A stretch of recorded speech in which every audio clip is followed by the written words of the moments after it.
Many of you train large classes. Now, a large class, by definition, is a class that's greater than 32 people. So research suggests that 32 people or less is a class that you can actually control by working the room, learning people's names, and really getting to know individuals.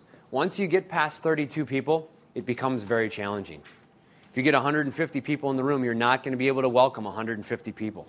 You're not going to be able to shake 150 people's hands.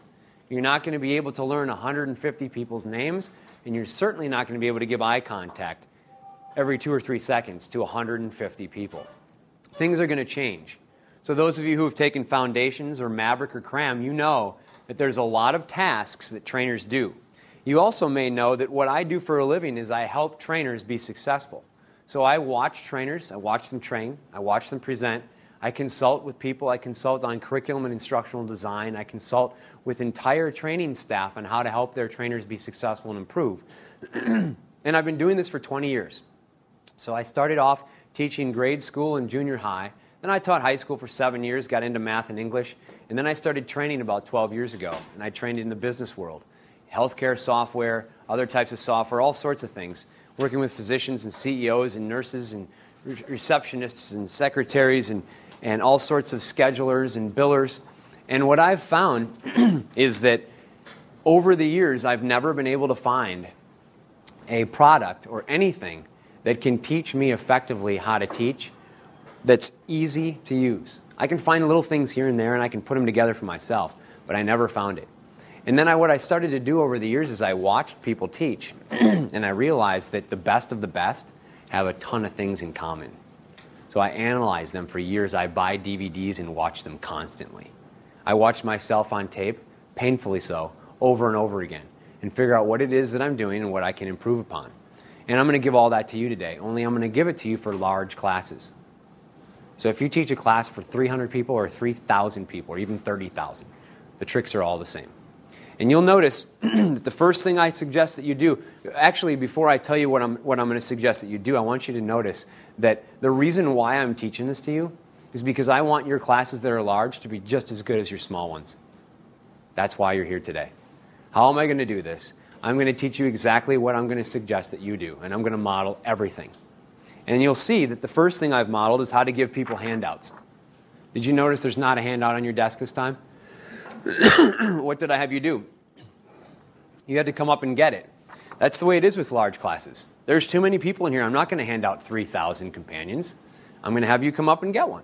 Or maybe I'll put it in the back. And how did I get everyone to do that?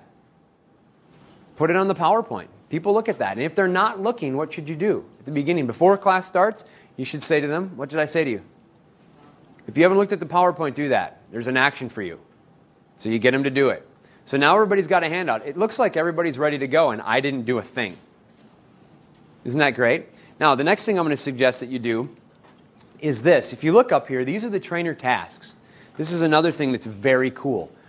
I show these in Maverick, which is my Elite Training Techniques program, and we actually dive into each and every one of these and show you exactly how to do every single trainer task that's up here. The problem is, when you teach large groups, these are the ones that are challenging, the ones that are red. You don't have these. You actually do have these in your companion there. You'll see they're bold. I would put a star next to that slide because that's what you need to deal with. It's true that every trainer needs to build credibility. But credibility is no different if I've got 20 people or 3,000. I'm going to build it the exact same way. I'm going to speak well. I'm going to look like an expert educator. I'm going to look like a content expert. I'm going to go ahead and show confidence and overcome nervousness. And I need to do all of that exactly the same whether I have a lot of people or a few people. If I'm a man, I'm going to have a deep resonant tone that's going to articulate very clearly right up front. I need to do that if there's 3,000 or 3. If I'm a woman, I need to have a very articulate tone that shows confidence and is very clear. I need to do that whether there's 3,000 or 3. But if I have 3,000 people, being able to meet their needs is very different than if I have 3. Isn't it? If I have 3 people in this room, or even 30, I can meet your needs in a very individualistic way. But 3,000, now it's tough. Look at some of the other red ones. Get trainees to like me. If I have 30 people in here, I can make a seating chart. I can write down your goals. I can write down your role. I can write down even the one thing you'd want to have out of this class that if you got it met, you'd feel good about coming, and then I could meet it. 3,000 people, I can't do that.